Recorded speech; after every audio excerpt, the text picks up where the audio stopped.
Hola, ¿qué tal? Buenas noches, yo soy Juan Carlos Arbelo y esto es Trayectoria. Aquí contamos la historia. Esta noche veremos el cuarto capítulo de la serie para contar la trayectoria del inmenso, del caballo mayor, Johnny Ventura.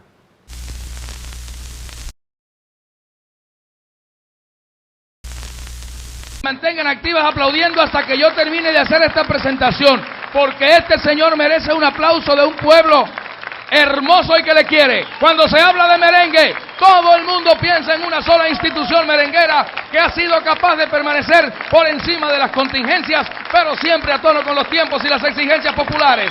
Él nos enseñó a bailar merengue, como se baila hoy. Él nos enseñó que los ritmos nacionales, si no se adaptan, mueren. Con ustedes, el eterno, el único, el artista popular más grande que ha dado República Dominicana en toda su historia, Johnny Ventura.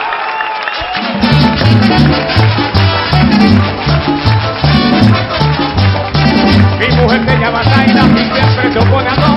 Me prohíbe que yo baile y que no me rompa. Pero en estas navidades yo le digo la verdad. Si que Zaina soporta, yo voy a tomar. Si Zaina fuera, señores, presidenta del Senado, aprobaría ley seca y Navidad sin trago. Y que prohibirle que beba a mi amigo Rami Cruz. Eso provoca, señores, tremendo rebú.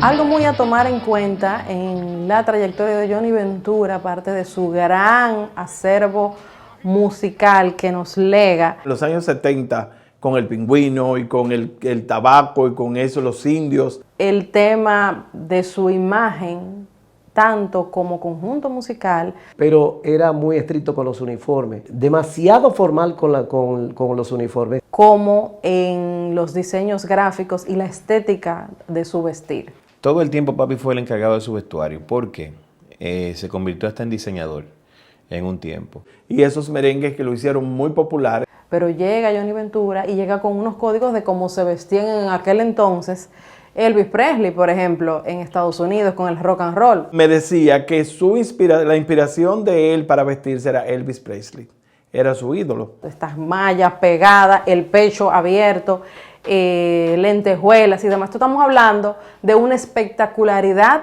a la hora de vestirse para el merengue. Papi le gustó la manera de vestir de Elvis Presley y en un viaje a Los Ángeles fue a la tienda donde le hacían la ropa a Elvis. Y es donde le crean esos jumpsuits que él se comenzó a poner, que luego fueron imitados también por el conjunto Quisqueya. Y compró mucho tiempo, duró como 2 años comprándole ropa a esa tienda, pero se le hacía muy difícil, no en los momentos que vivimos hoy en día. No es algo disruptivo, puesto que en la música popular, sobre todo en Estados Unidos, ya existían Liberace y existían esta manera como del show para la música. Pero estamos hablando de República Dominicana, estamos hablando de muy pocas décadas antes de que el merengue todavía era o muy cibaeño o muy de big band. Que tú pides algo por internet te llega a los 2 minutos, o sea, esto era que si llamada o si no, tener que ir a la tienda físicamente a comprar la ropa y volver por atrás.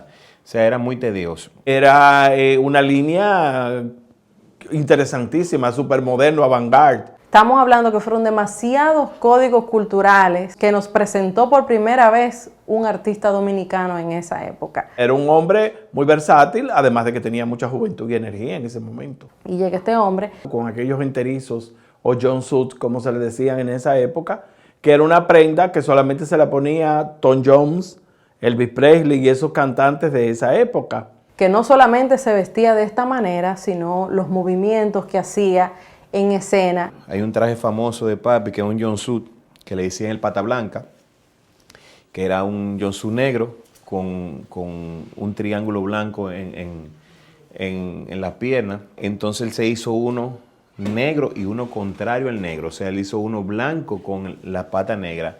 Y entonces muchas veces lo que él combinaba la ropa de los músicos con la ropa de él y los músicos se ponían negro, se ponía blanco. Johnny no comía cuento con eso, de que no, que el uniforme va con zapato negro y se apareció uno con zapato blanco. No. O sea, siempre combinaba. Por ejemplo, si la ropa de los músicos era manga corta, él era manga larga. eran como cosas pequeñeces que modificaba en el vestuario. En esa época, los artistas tenían que ponerse lo que indicaba el protocolo de ese momento.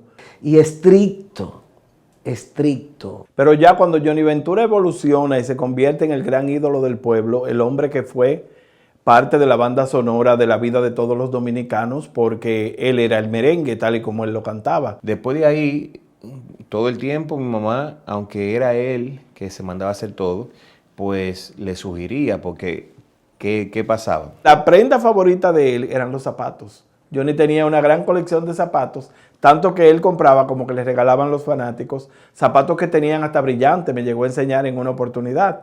Él llegaba hoy con una ropa, esa ropa había que lavarla. Entonces, si mañana ponían un uniforme y él lo tenía sucio, lo tenía de alguna forma, pues mi mamá era que le decía, no, mira, ese te lo pusiste en tal sitio. Que eran obsequios de sus admiradores para él y cosas que él compraba porque tenía un pie muy grande. Mi papá trataba de no repetir mucho la ropa en los shows grandes. En los bailes es posible que sí, pero en los shows grandes era una ropa para ese show y nada más. Cuando yo lo conocí ya en los años 90, que lo comencé a tratar, lo conocí de toda mi vida como artista, pero me hago amigo de él a finales de los años 90, que me tocó vestirlo para unos premios que entonces se llamaban Cassandra. Y ahí entonces entró mi mamá, y ya en los últimos días, digamos que en los últimos 10 o 12 años, entonces yo era que le buscaba la ropa, que le decía qué poner, no qué poner, se le sugería, porque no era una persona de dejarse imponer cosas.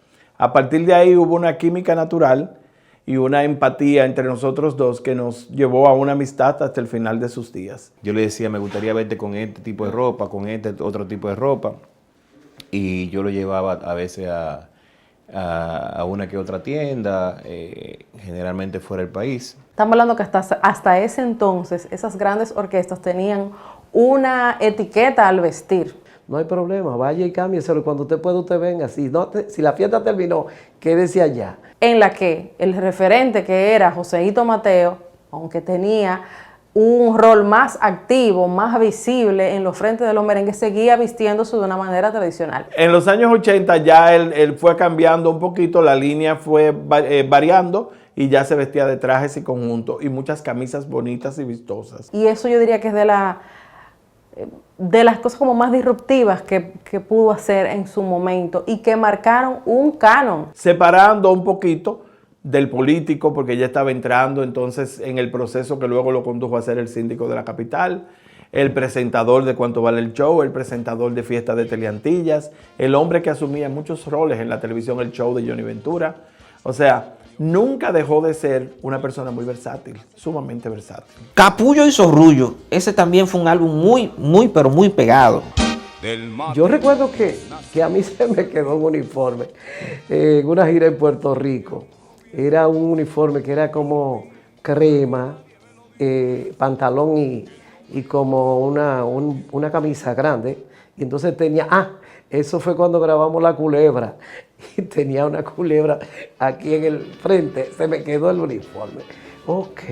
El vestuario, la ropa para Johnny era esencial. Siempre, hasta para salir por la mañana, siempre andaba bien combinado. Pues de ahí, la manera de vestir y la manera de bailar de los frentes de orquesta llegaron a ser considerados como parte de la identidad de los merengueros, más allá de su música.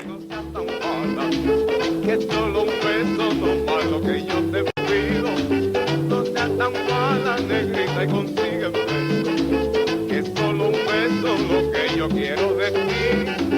Consígueme eso, consígueme eso, consígueme eso, mi negra, consígueme eso, consígueme eso, consígueme. Como él tuvo una época en que él tuvo precariedades económicas, que vino de la pobreza, ya cuando él se podía dar el lujo, pues su prenda favorita era comprarse zapatos. Pablito era que ponía los uniformes y decía a la hora, le digo, Pablo, se me quedó la culebra. Me dice que bueno, lamentablemente, mira a ver lo que tú vas a hacer, o tú coges un pasaje y vas a buscar tu uniforme, porque ese uniforme se va a usar. Y decidió hacer su propio diseño y comenzó a hacer Claro, él no dibujaba los diseños ni nada de esto, pero le decía a la persona que le hacía la ropa cómo lo quería, ponle esto aquí, ponlo allí. De un modelo físico, que era uno de los trajes que él tenía, entonces sacaron los patrones. Yo tuve que coger con unas amistades dominicanas y puertorriqueñas que tenía, buscar un sastre que me diseñara y con un uniforme de uno de los muchachos, hacerlo lo más parecido, en localizar ese poliéster, que era la tela de moda, la tela que usábamos, digo, la que más resistía la tanto sudor y y lavarlo tanto, porque nosotros sudábamos demasiado. Darlo todo en el escenario. Yo no era muy exigente. Yo no era un hombre que le ponía una pasión extraordinaria a todo lo que hacía. Se me dañaban los zapatos del sudor que le caía de cada uno de los bailes. Era sudor, pero sudor de verdad. Él decía, siempre nos decía, a nosotros nos dicen la alegría del país, nosotros somos la alegría del país. Doña Josefina era un complemento perfecto, no solamente como mujer y como esposa, sino que ella también le seguía los pasos y se ocupaba mucho de la ropa de Johnny. Era muy importante para él que a ella le gustara lo que él tenía puesto. Entonces logré salir de esa con vida porque logré que allá me lo hiciera. Cuando yo me iba a graduar de diseñador, como yo venía viendo ya el vestuario de Johnny, como él vestía, yo dije que mi tesis le iba a inspirar en Johnny Ventura. Alrededor de 24 piezas que fueron mis colecciones y la usó uno por uno en diferentes tipos de eventos nacional e internacional.